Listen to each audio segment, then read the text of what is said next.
টানা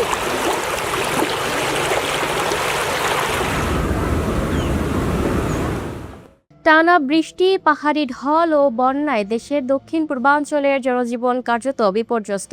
চট্টগ্রাম, কক্সবাজার, রাঙামাটি ও বান্দরবানের বিস্তীর্ণ এলাকা প্লাবিত হয়ে লাখো মানুষ পানিবন্দী হয়ে পড়েছেন। ভেঙে পড়েছে সড়ক যোগাযোগ ব্যবস্থা।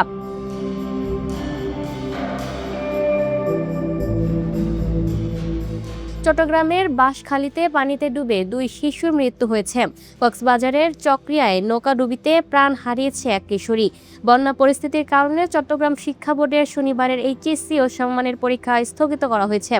রাঙামাটিতে বহু পরিবার আশ্রয়কেন্দ্রে অবস্থান করছে। সেনাবাহিনীর সহায়তায় সাজেকে আটকা পড়া পর্যটকদের নিরাপদে সরিয়ে নেওয়া হয়েছে।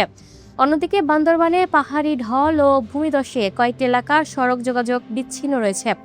এদিকে হবিগঞ্জ ও মৌলভীবাজারে নদীর বাঁধ ভেঙে লোকালয়ে পানি ঢুকে হাজার হাজার মানুষ পানিবন্দী হয়ে পড়েছেন।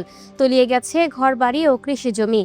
বন্যা পূর্বাভাস ও সতর্কীকরণ কেন্দ্র জানিয়েছে, বর্তমানে 5টি নদীর পানি 9টি পয়েন্টে বিপদসীমার উপর দিয়ে প্রবাহিত হচ্ছে। তবে অতি ভারী বৃষ্টির প্রবণতা কমে আসায় ধীরে ধীরে বন্যা পরিস্থিতির উন্নতি হতে পারে বলে আশা করা হচ্ছে।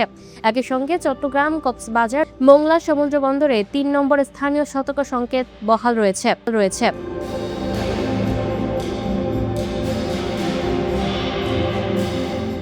Lucky Akter, up to date news, Dhaka.